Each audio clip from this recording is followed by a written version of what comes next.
मेरी तबीयत बिल्कुल ठीक है, नहीं तो मैं इस गर्मी में इतना कैंपेनिंग करता नहीं। आप सोचिए, इलेक्शन टाइम है और ये कहा है वोट्स मिलने के लिए। जब जब हम सियासी गलियारों की बात करते हैं तो किसी नेता के स्वास्थ्य को भी राजनीतिक मुद्दा बना दिया जाता है। अभी हाल ही में आप पार्टी के मुखिया अरविंद केजरीवाल को ही ले लीजिए।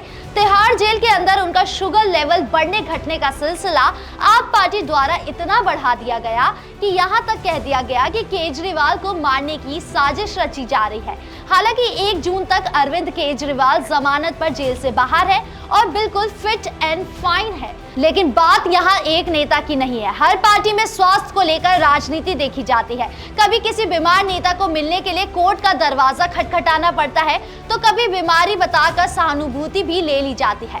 बताएंगे आपको इस वीडियो में कुछ ऐसी ही राजनीतिक घटना। नमस्कार, मैं हूं राधिका राज और आप देख रहे हैं जनहित टाइम्स। हाल ही में पीएम नरेंद्र मोदी ने ओडिशा के मुख्यमंत्री नवीन पटनायक के स्वास्थ्य में अचानक आई गिरावट के पीछे साजिश की आशंका जताते हुए 29 मई को वादा किया कि राज्य में बीजेपी की सरकार बनी तो इस मामले की जांच होगी। एक चुनावी रैली को संबोधित करते हुए मोदी ने कहा कि सवाल ये है कि नवीन बाबू की तबीयत खराब होने के पीछे कोई षड्यंत्र है क्या? ये ओडिशा के लोगों को जानने का अधिकार है। कहीं इसमें उस लॉबी का तो हाथ नहीं है ना, जो नवीन बाबू के नाम पर पर्दे के पीछे ओडिशा में सत्ता भोग रहे हैं। वहीं इसके जवाब में नवीन पटनायक ने कहा कि उनकी सेहत ठीक है और वो 1 महीने से प्रचार कर रहे हैं। नवीन पटनायक ने कहा कि प्रधानमंत्री नरेंद्र मोदी पूर्व में सार्वजनिक रूप से कहा कि मैं उनका अच्छा मित्र हूं। उन्हें मात्र मुझे फोन करके मेरी सेहत की जानकारी लेनी थी, लेकिन बीजेपी के लोग मेरी सेहत को लेकर अफवाह फैला रहे हैं। क्यों मोदी जी? गरीबी, महंगाई, बेरोजगारी के मुद्दे खत्म हो गए हैं क्या कि आपको ये तबियत की राजनीति लानी पड़ रही है? यही नहीं, गौरतलब है कि काशीराम की सेहत का मामला कोर्ट पहुंचा था। दरअसल बहुजन समाज पार्टी के संस्थापक और दलित राजनीति को नई दिशा देने वाले नेता काशीराम का निधन 2006 में हो गया।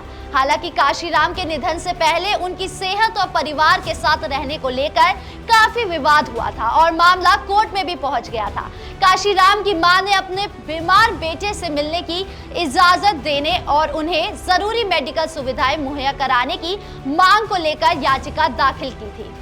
हालांकि काशीराम ने हाई कोर्ट की ओर से ये नियुक्त एक कमिश्नर के सामने बयान दिया था कि वो खुद अपनी मर्जी से मायावती के घर में रह रहे हैं और उन्हें किसी ने कैद नहीं किया है, जिसके बाद राजनीति कहां रुकने वाली थी।